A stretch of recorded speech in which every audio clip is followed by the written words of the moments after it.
by like the third take, we were still having an issue with it, and I see him getting frustrated, and we were like, but why are we doing it? He went, because you're fucking 15. And then he walked away, and one of the other actors went to say something. I was like, no, hold on, he's right.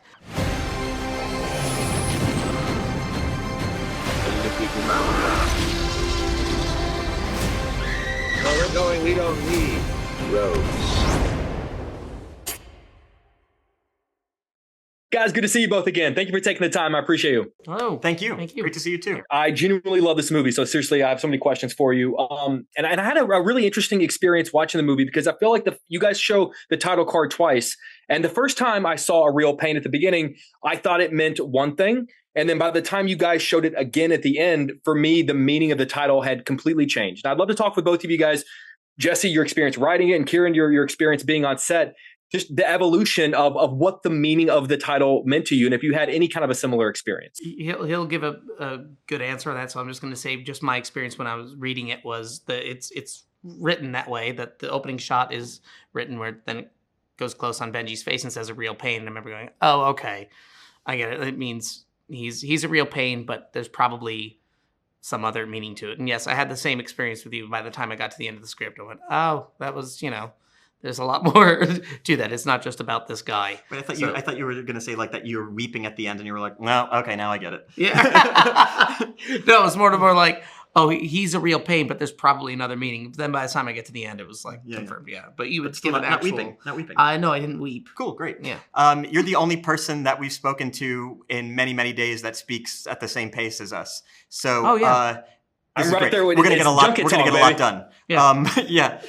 Yeah, exactly. No, that's what the title is for me. It starts out, and you think this guy is kind of the pest, the sweet, charming, but irritating guy. And over the course of the movie, you realize that like the movie is really a story about exploring different pain. It explores our personal pain. My character is like OCD, controlled and medicated.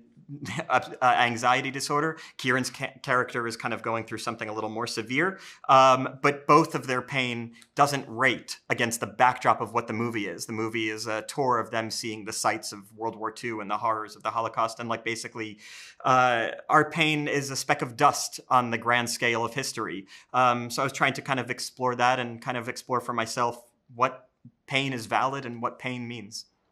And it was cool because it also made me think about myself as a viewer. Like, why was my knee-jerk reaction to think that it meant that first thing? Like, why did my mind automatically? So it was really cool just for myself. Jesse, I'm sort of curious, now that you have so much experience behind the camera, you know what it takes to craft a scene, to write it and direct it. What is a scene from a past film of yours that you would have loved to have been behind the camera for, just to know what that moment felt like from the perspective of a director? Probably my favorite acting experience I've ever had was on a movie called The Double, where I played like two characters. I play a character and then like the doppelganger, like the evil doppelganger.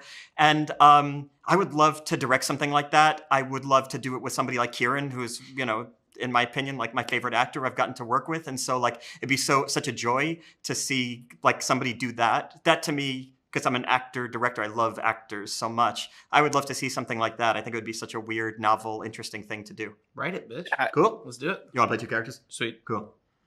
I always love asking actors what's their favorite piece of direction they've ever been given. So Kieran, I'd love to ask you, what's your favorite piece of direction Jesse gave you on set? Oh, I have a favorite piece of direction I got when I was like 17 that I applied to fucking everything. Ooh, I'd love to hear that as well. That one's cool. I really like this one. It's the director's Peter Kerr. Is a movie called Dangerous Lives of Altar Boys. And he had to do this scene that was unscripted. I guess we had a little extra time, or we were wandering through the woods. Just wandering through the woods, like throwing shit, drinking beers, whatever. And we kind of shot it, but we felt awkward. I was 17, the other actors were 15. And we kind of were asking the director, we were trying to like get into the head of the character, like, why are we doing this? Like, what is the scene about? Trying to be taken seriously as actors in our teens. And by like the third take, we were still having an issue with it. And I see him getting frustrated. And we were like, but why are we doing it? He went, because you're fucking 15. And then he walked away, and one of the other actors went to say something. I was like, no, hold on. He's right. And what I took from that was like, why do we do so? Sometimes you do something without knowing why you do it. And maybe there's a reason behind it, but often in your life, you're not really aware of why you're making the choice you make. And in like the context of that movie, he was trying to get a scene of kids just being kids. And that was all he was trying to get. And we were trying to turn it into something else and analyze it. And sometimes do it because you do it. And that I take with me. How often are you on a set and you can't find that moment and you have to tell yourself it's because you're fucking 15, and just like metaphorically speaking, how much that means now? Quite a lot. And on Succession, sometimes I would have a question, and I would, I hope this comes across. I would go to Jesse Armstrong and I would say, this line, is it, he goes, oh, that's just, and I would go, okay. And that was like the whole thing. Like, we don't have to talk about it. He says it because he just says it, and that's just what happens. Okay, cool. We don't have to talk about it. And I kind of like taking that approach whenever possible. I love that. Though I would love to know the favorite piece of direction that you got from Jesse. I don't think you liked any of my direction. I don't think I liked any. Yeah. I don't know. I feel like mostly once we found a rhythm, there was a lot less. There was more like you saying, like, you can play with the temperature here, or you can come in hotter with that if you like. Or yeah, I wasn't like giving large scale advice. I don't have any of that. Yeah. It's on the fucking page already, and the scenes happen to be working as we're doing them, because I don't think I wildly misinterpreted what was happening in the scenes. He was so dialed in. It was not like I'm not reimagining your character with a different shade of eye color or something. Yeah, it was basically he was so dialed in immediately.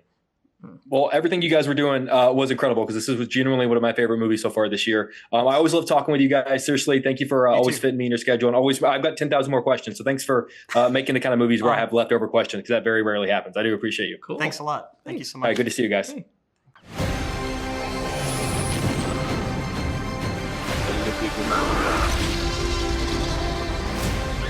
Where we're going, we don't need roads.